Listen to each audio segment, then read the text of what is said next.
Good afternoon and welcome to our diversity talk, Engaging in Crucial Equity Conversations.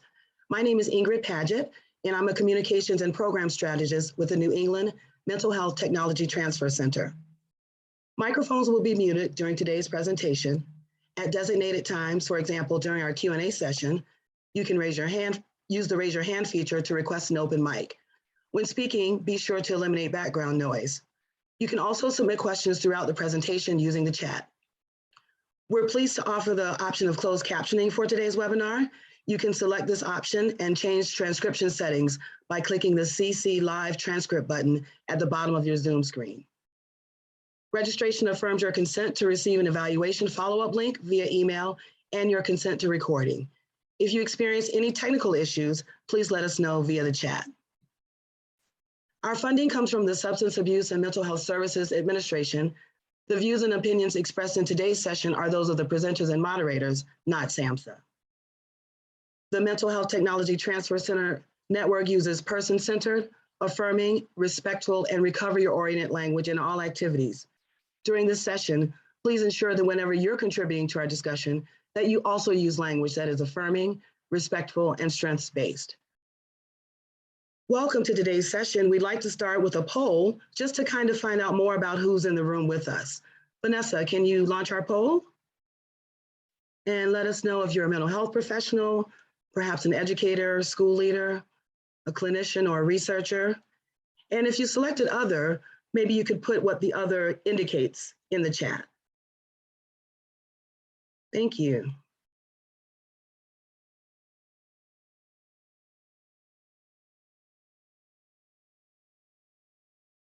So it looks like there are a lot of mental health professionals in the room, a few school leaders and educators, as well as clinicians and researchers. And then we'll see what other lies in store in terms of people responding to the chat. Thank you.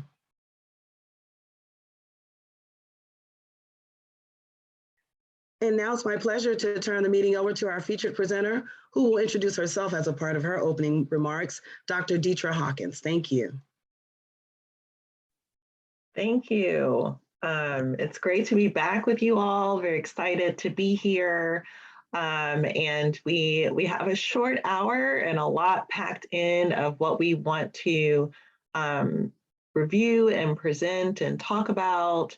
We also want to make sure we give you an opportunity to be able to have some conversation with each other. So as I'm just gonna look for, we're all moving around on like different places, different things lately. And I want to make sure that I pull up the correct slides for to continue to present for today. Let me see if I can get this to download. Deetra, it has the number 3, just so you know, the latest one Ingrid sent. I think it's saying 3. So how's everybody doing? Can we get, I know I see only a few of you on camera, so if you're not on camera, can you give us a thumbs up, a heart, some flowers, something like that? Oh, thank you, Susan. Thank you. That's what we needed. All right, I see Madeline. You're giving me a thumbs up. Oh, nice hearts. Thank you, Brandy. Appreciate that. Just trying to get an idea. Phyllis, thank you. Hi, Jessica. Thank you for being on camera. Jose, yes, thank you. We're here to have some difficult conversations. And one of the things I want to talk about or mention in terms of equity, and when we think about these conversations in particular, sometimes, you know, being off camera is one thing. In these conversations, it's actually really helpful that we are communicating, that we're with people, that we are present, because it is so difficult. So when it also to create safety. I don't know if you've been in settings where you're kind of wondering, is the other person there? And so if we are trying to be conscious of equity and issues around racism, how we show up and we're present is very important in our work. So I just want to highlight that and just note, like, yes, absolutely understand that we're not always able to be, you know, on camera when we want to be. So again, thank you to those who were giving me some emojis while we are presenting. Just out of curiosity, how many of you were with us last week? Can we get some thumbs up on how many were with us? Great. See, saw like a hand, yes. Okay, a few were with us, great. So I feel like there might be a number of you who are new. Is that, if you were new, can you also give me a heart? Oh, thank you. Yeah, okay. So we got quite a few hearts here. Okay, wonderful, wonderful. I think there is a recording from our session last week, so you might have had a chance to see that, you might not have, but we are grateful that you are here with us and participating in this conversation. So we titled this Crucial Equity Conversations on Purpose, as we recognize that it is absolutely imperative that we're able to have the conversation, right? To not get pulled into what we call a debate. And we're going to review this hour. Our intention is to really review some of the tools for how to have these conversations. And I want to do a bit of what we call a training within a training in a sense. So welcome back. One of the trainings within a training is to find a way to actually share who you are. So let me share my screen. And when I talk about who I am, I try to include a variety of different parts that are important to who I am, and it might be important to the audience that I'm speaking to. So I think of myself primarily as a facilitator, for example. I'm a researcher. I love qualitative research. I believe that you get good quantitative research out of beautiful qualitative research. I consider myself a recovery advocate and an ally. Really an ally for people who are on the margins in every context, and not just related to recovery or just to racism, but also just recognizing that we all have differing abilities and our lived experiences need to be what we lift up in all of these different contexts. I am a licensed clinical psychologist.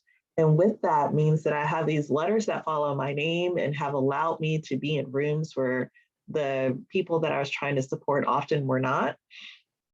It also means that I was trained, as I like to note, to listen to people, but not always believe them.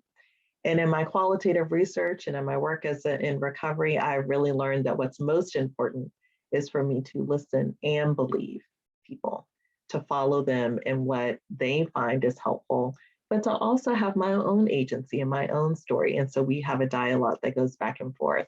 So I'm a mom, I'm a wife, I'm a Black Catholic. And I say that part about being a Black Catholic because I grew up in Memphis, Tennessee, in which there were basically like 3 Black Catholic churches. And in the community that I grew up in, the Catholic churches were one of the first to help educate the Black community. They were also one of the last to desegregate. And there's a context for what that means and how I grew up in the community that I lived in, and the ways that I had a lot of uncles who were not actually my uncles, right?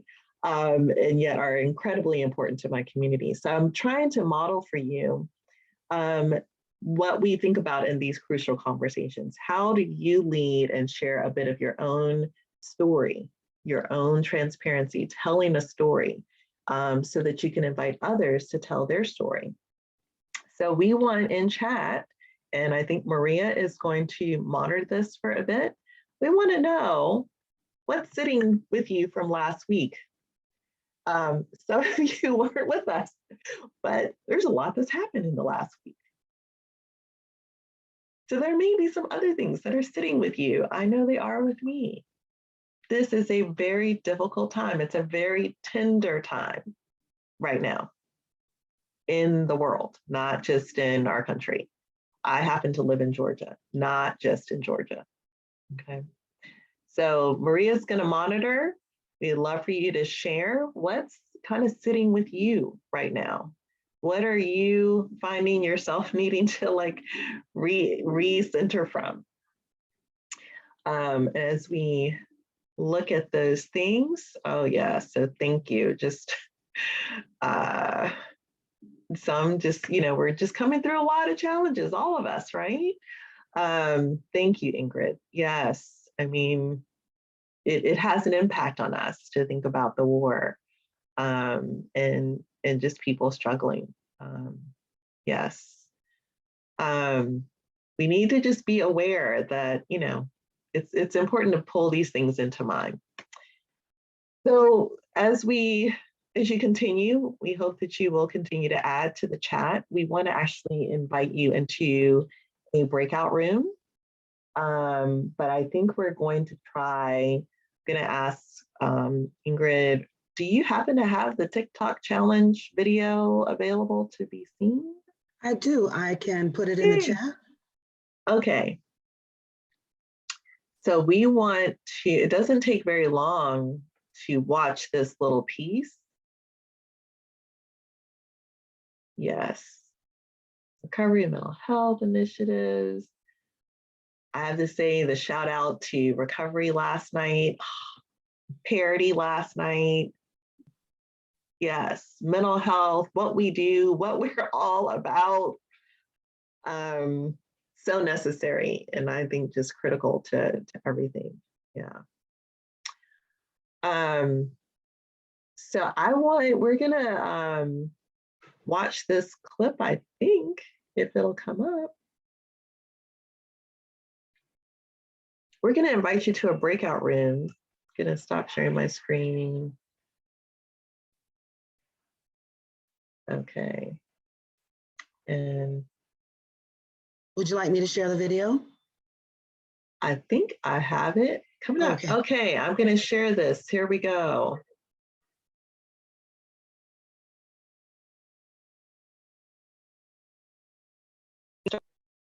Really quickly, you don't have to do this on camera, but you can do it off camera on your own. Put a finger down if you've been followed in a store unnecessarily. Put a finger down if someone has crossed the street to avoid passing you.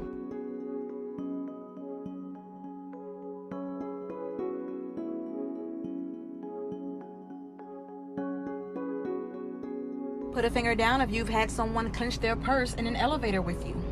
Put a finger down if you've had someone step off of an elevator to keep from riding with you. I literally was in my car, as you can see from the video, and I grabbed a pen and a paper, and I said, well, I'm gonna just write a list of things that I have been through that have been completely related to me based on my race.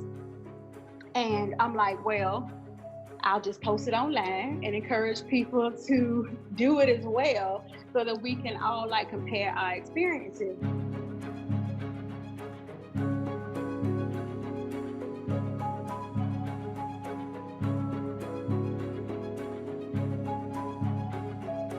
Any fingers left?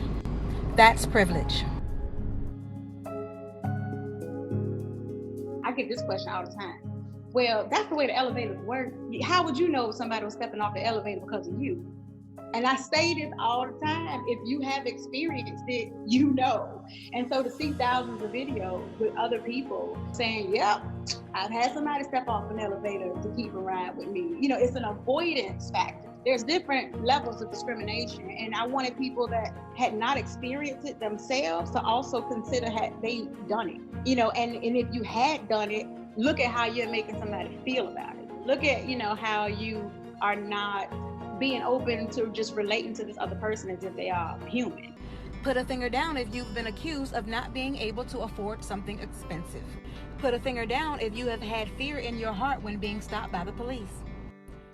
Put a finger down if you have never been given a pass on a citation that you deserved.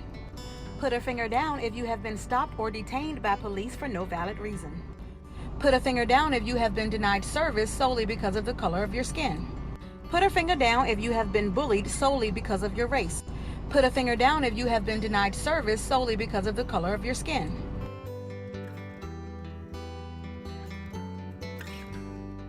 I mean, I've had younger kids, I've learned more from you than I've learned from my parents. So you're literally contradicting the things that I've been brought up with.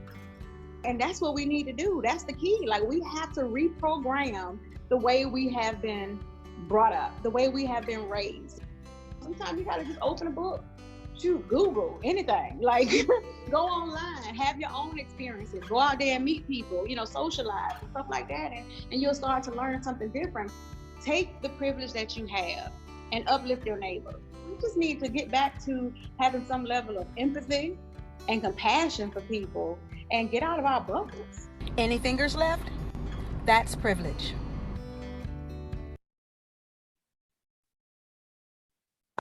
We're going to invite you into a breakout room. And I think you will be with maybe one other person or two people. How many people are we going to have in a room, Maria? We're working to have 2 in each room. All right, so you'll be one other person. We're going to give you 5 minutes for this conversation. We want you to share that time. And really just, what did you notice? What did you experience? What stood out to you in listening to that piece and to that, the piece around privilege, and hopefully do a little bit of introduction of yourselves, quickly, but again, you'll only have 5 minutes. Just a way to have a conversation. All right, we'll see you in 5 minutes. Oh, and people with short hair can go first. Wonderful discussions, just like, because we're all needing this, right? Like, this is the space. If you can believe it, I did a session like just last Friday, and a person said, we've been using Zoom for 2 years and I never knew there were breakout rooms. So please use the breakout rooms.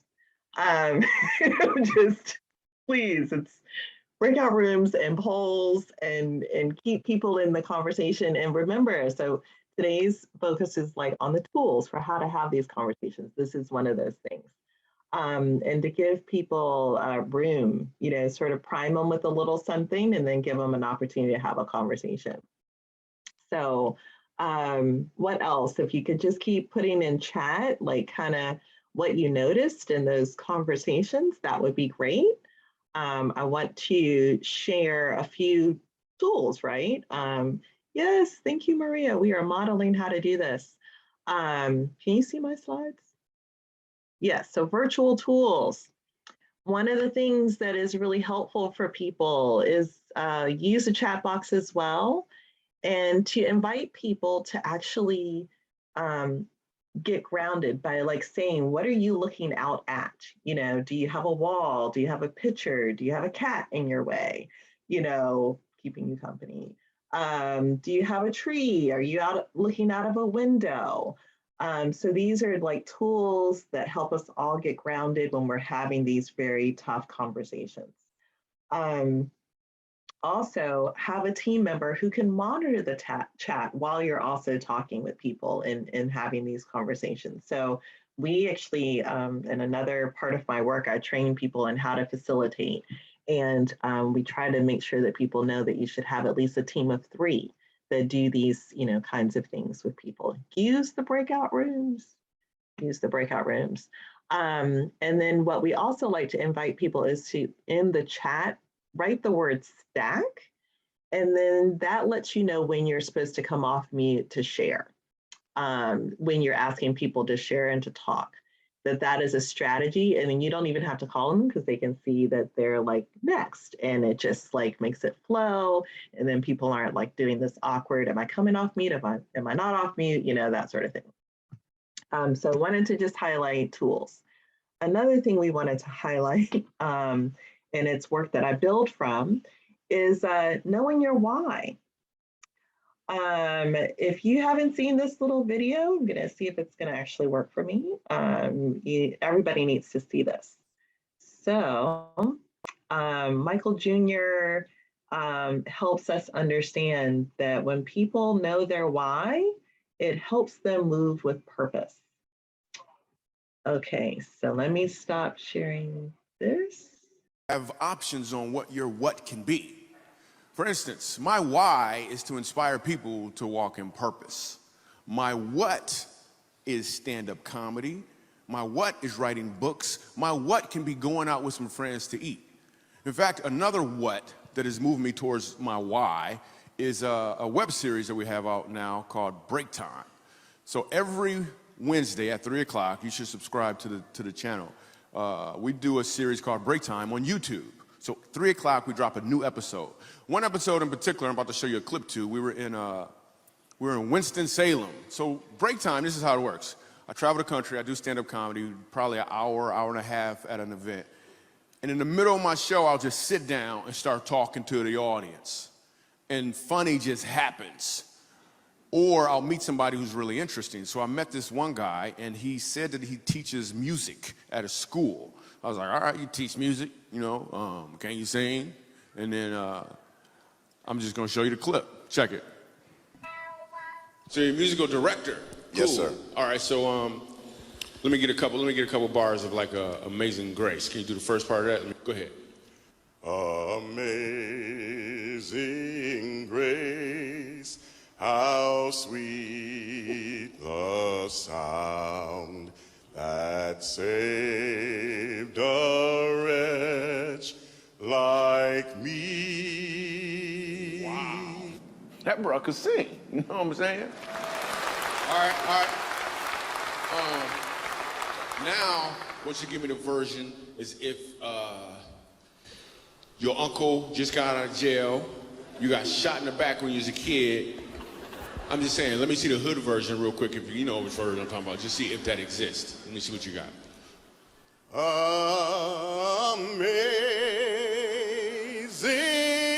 grace, how sweet the sound that saved a wretch like me.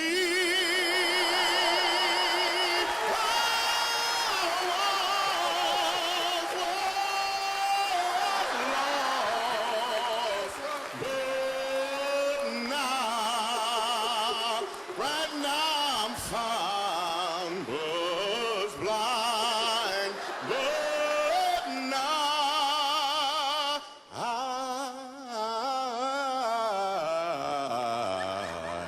I see.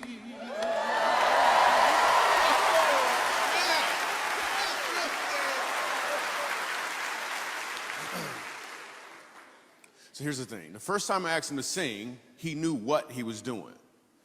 The second time I asked him to sing, he knew why he was doing it.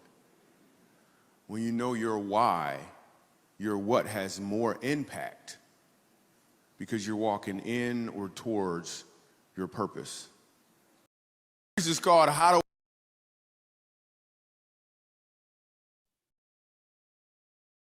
So I think it's worth taking time to watch those kinds of pieces, and to reemphasize, right, how important it is that we ask people, and in our work in particular, that we're thinking about why we do what we do, because it is so hard, Let me see if I can get the right screen to share again. So we wanted today specifically to highlight some tools. And one of my favorite tools is helping people be aware of the kinds of questions that you ask. What small change could have a big impact here? What do you think could be better in replace of the question we often use, which is, what is the problem? Share with me 3 wishes that you might have, and invite people to tell a story, right, when they're answering any and all of these questions. I have done a lot of work with Dr. Ijama Achara and Dr. Arthur Evans and some of our transformational work in systems in Philadelphia and Georgia and Connecticut and other states. And one of the things that we do is that we talk about how do we build from our core. If any of you have had any kind of like surgery that's abdominal, you know that your core is critical. You cannot stand without your core. So we want people to know that you have to really build from the inside out, from the core out. And the way we think about this is to say that first we have to be clear on our concepts. So let's think about equity. What is our understanding of equity first? Second, the next layer is to talk about our practices, our how. And then the third level of conversation is around money and policy. What I experience with people is that they often start with money and policy first, and then they kind of spin because we go from one thing to the next thing to the next thing. We're searching for grants, we're going over here. And I describe that as being a spinning top. So like the video we just saw, what's helpful is that you still want to be able to move, but you want to be able to pivot. And the way to pivot is to be solid in your why, and then really work hard at your practices, the how, before you talk about the what's, the policy and the money that's going to be involved.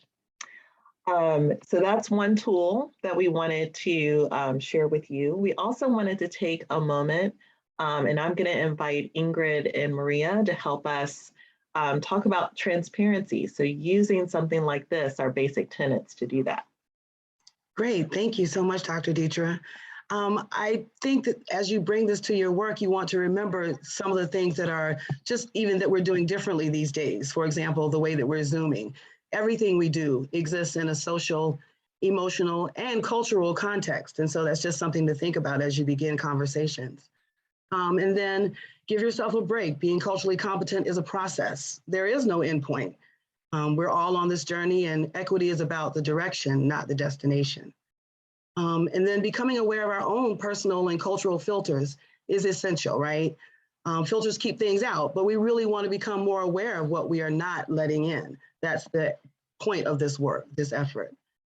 And then finally, this work is messy. Some toes will be trampled, but you need the skills to dance, right? To be able to say ooch or outs and oops, and to get off of that person's foot and to move forward in your work, in your day. So I just think those are some really important tenets that you want to bring to this effort. Maria? I think that the second set that are important, I'm really gonna talk a little bit about myself. Well, the first that really resonates with me is we all have a role to play. And I think for me, that was a very important learning because I always was in a position as the only Latina for many, many years in my workplace to be the one being the representative voice for everybody, and there's not such a thing. So diversity and equity is a conversation for all of us. And I think that I originally too started with training in cultural competence and learned that we're going to learn another concept because, and that was pretty much a how to cook, because you will say, if this person is from XYZ culture, you look in the eye, you shake hands, blah, blah, blah. So it's definitely related to the journey piece for me as a trainer in this field. I have evolved and learn new things, everybody. So those will be my tenets in this very crucial conversations. Thank you, Maria and Ingrid.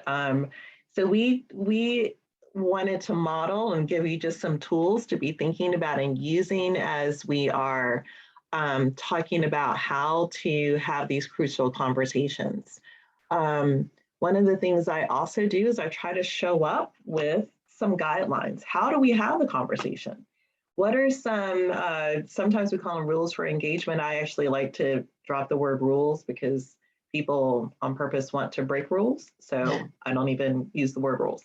But inviting people to use I statements, to really own what they're going to say, that they're using their own stories, to find ways to encourage them to inquire, to ask questions, to invite them to stretch. You know, if there are people who talk a lot, to maybe stretch in, and if there are people who don't talk a lot, to stretch out. To share stories, and I'll say the last one is probably the most important, is to help people be aware of this tendency to want to fix, to want to explain what the problem is, to want to give the rationale. When we think about our work and working with people with behavioral health challenges, wellness, any kind of substance use, the thing that people need first is to be heard, and that they ultimately need to not be seen as like irreparably broken, right? Like they're not broken, they have their own wisdom. So we have to first understand that people really don't want to be fixed. unless they ask you to fix them, right? So our fixing impulse is just something to kind of hold on to until you've been given permission. And as Ingrid has already helped us think about, we can be mindful of using something like an oops or an ouch to invite people in to be open-minded. Sometimes in groups, we use something called the Vegas rules. Back in the day, we would talk about the cone of silence. And just thinking about self and community care, that our self-care is about community care. As we've already noted, another tool is to use polls. That is another strategy and tool for having these conversations. And continuing to find ways that we recognize that people want to be heard and believed. So with that, we often start off, as we did in our last session, talking about the difference between dialogue and debate. And so Maria and Ingrid are gonna read these slides out for us again. Okay, so dialogue is collaborative. Two or more sides work together toward common understanding. Debate is oppositional. Two sides oppose each other and attempt to prove each other wrong. Dialogue finds common ground as the goal. Winning is the goal in debate. In dialogue, one listens to the other's side in order to understand, find meaning, and agreement. In debate, one listens to the other side in order to find flaws and to counter its argument. Dialogue enlarges and possibly changes a participant's point of view. Debate affirms a participant's own point of view.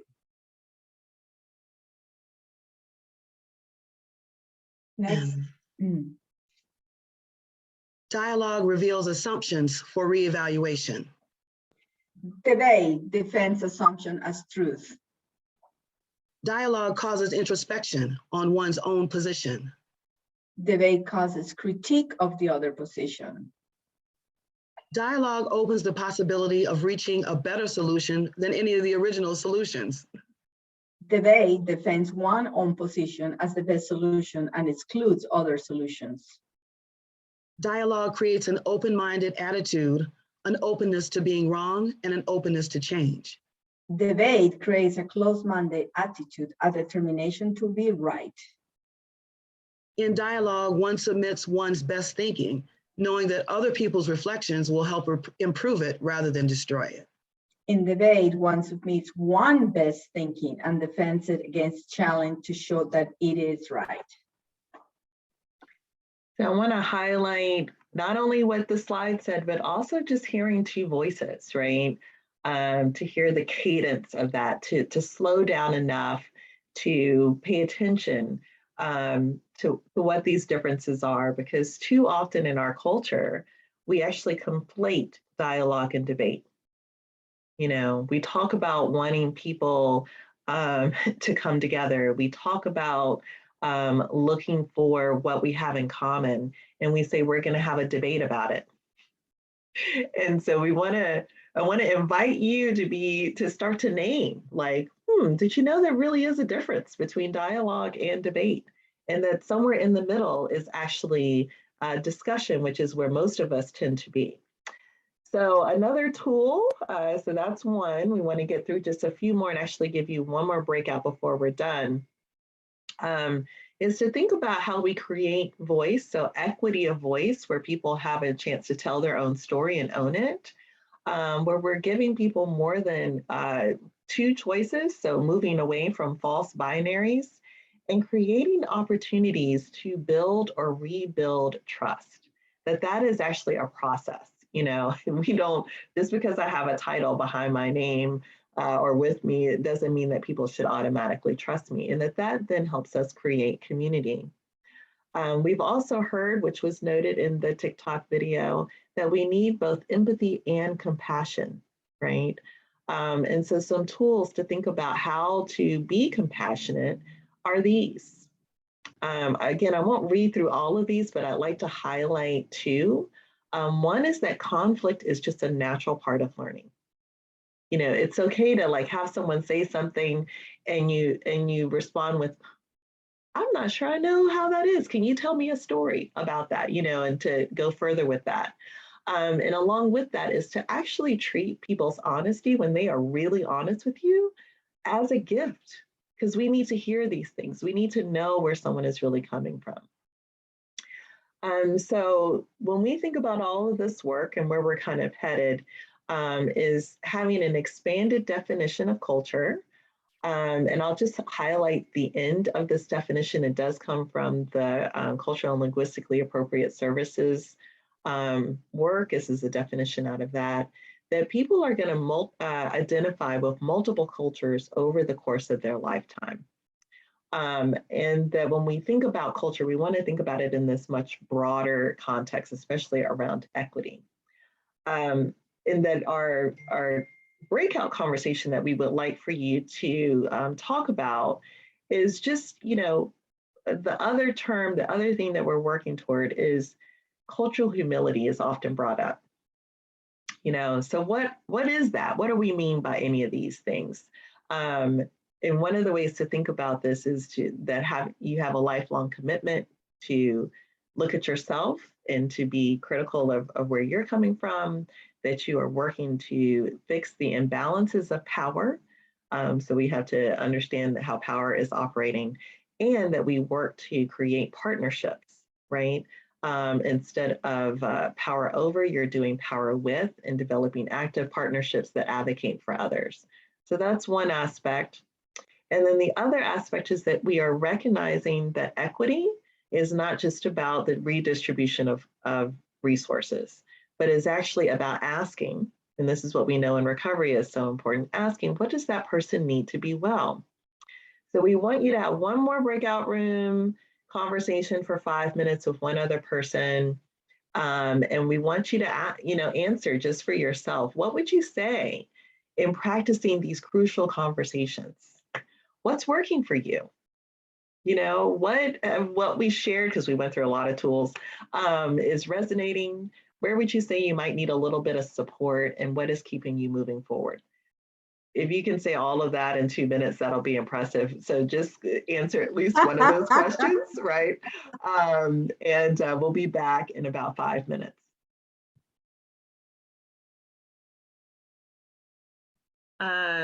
Can we use Stack? Can I hear from like 2 people of what came up in your conversations? What's working, support, keeping you hopeful? Who will be brave and share with us? I could say something. Thank you, Susie.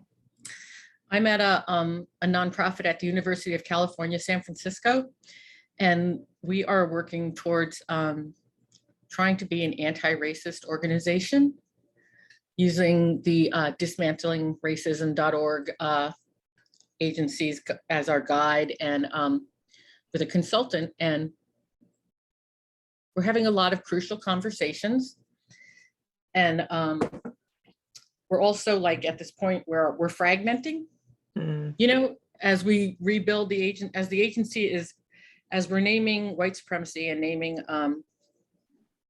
white privilege, and so to push through that and to remain hopeful is a day-to-day struggle. And it's worth it. It's worth it. But but that's all. So I'll just say that. And yes. Thank you. So thank you for all the tools you're offering here. Thank you for sharing. Yeah. And I think the other piece, or the reason I often ask for things like that, is that people need to know they're not alone in the struggle and in the journey. And that hardly anybody, we're still in this, we're really creating things. We sort of know what the aspiration is, but in terms of really living it, we're really doing such a major reset, and process of just being in with and continuing to grow and to, make adjustments along the way. So thank you for that. I was gonna try and get another person to share, but I think I'll just share with you this last little slide as a tool, and love that the resource that was added there. That the other thing to do is to be invitational. Okay.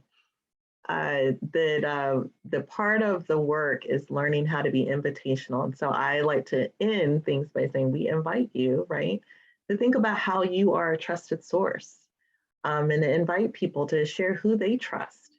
Is it a barber? You know, is it a local mechanic? To get outside of sort of our traditional ways of thinking about who the trusted sources are. It may not be the media, it may not be a teacher, it may not be our religious leaders. Okay.